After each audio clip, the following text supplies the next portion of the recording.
Today, we're releasing our mid-year 2026 market reports. We looked at more than 80 single-family neighborhoods and nearly 100 condominium buildings throughout Midtown and Buckhead. If you've been wondering whether the market is finally changing or whether it's still a seller's market, we're going to break down what's actually happening, what we're seeing on the ground every day, and what it means whether you're buying or selling. Before we talk about Atlanta, let's zoom out for just a minute. The national housing market has been remarkably slow since interest rates jumped a few years ago. That's right, home sales nationally dropped from over 6 million homes in 2021 down to just over 4 million in both 2024 and 2025. That's actually the lowest level of home sales we've seen since 1995, and our population today is roughly 30% larger. And that was actually about a 33% drop. The first half of 2026 has looked very similar, more of the same. Sales nationally are only up about 2% compared to the same period just last year.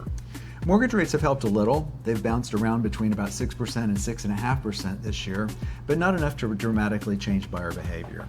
Atlanta has followed the same general pattern. Single-family home sales are up, but only slightly. Through the first 6 months of this year, there were just over 30,000 home sales across Metro Atlanta. That's only about 1% higher than last year. So yes, the market is improving, but only gradually. The biggest story isn't really sales, it's inventory. Exactly. For several years, buyers had almost nothing to choose from. Now there are noticeably more homes available. Inventory only increased about 2% this year, but that's after a huge 32% jump the year before. Which suggests inventory may finally be leveling off. And when buyers have more choices, they don't have to rush. They negotiate more, they ask for repairs, they ask sellers to help with closing costs. That's exactly what we're seeing today. One question we get almost every day, are prices falling?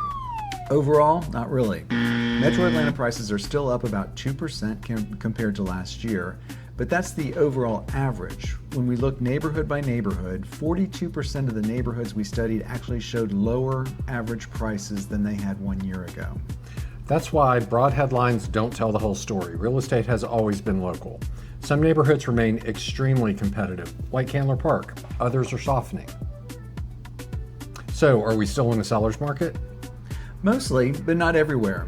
Out of the 81 neighborhoods we analyzed, 62 are still sellers markets, 9 are balanced, and 10 have actually shifted into buyer markets.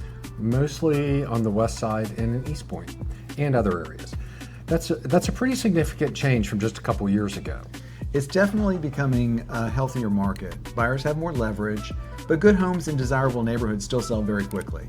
We're also seeing more negotiation than we did during the frenzy. Absolutely. Only 14 neighborhoods are still selling at essentially full price. Most neighborhoods now see some negotiation, and a handful are seeing fairly substantial discounts from the original asking price. Homes are also taking longer to sell. That's another sign that we're moving towards a more balanced market. Let's switch over to condominiums. This market has softened a little more than single-family homes. It has. Number of sales are down about 2% this year, and average prices across Metro Atlanta are down about 3.5%. Again, inventory is the big story. Condominium inventory is up another 4% this year after increasing almost 50% the year before. That's a dramatic shift. It is. Which means buyers have far more options than they've had in years past.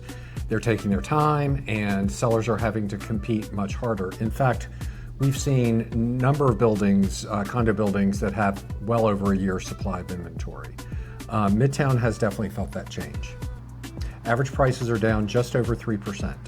Days on market have increased dramatically, from about 80 days last year to roughly 115 days this year. And sellers are negotiating more than they were just 12 months ago. Buckhead numbers appear much lower, but there's an important reason. Several luxury new construction buildings had large number of closings last year because of the building's completion, and that skewed the averages. Exactly. So don't assume every Buckhead condo suddenly lost 20% of its value. The averages don't tell the entire story. You really need to evaluate each individual building.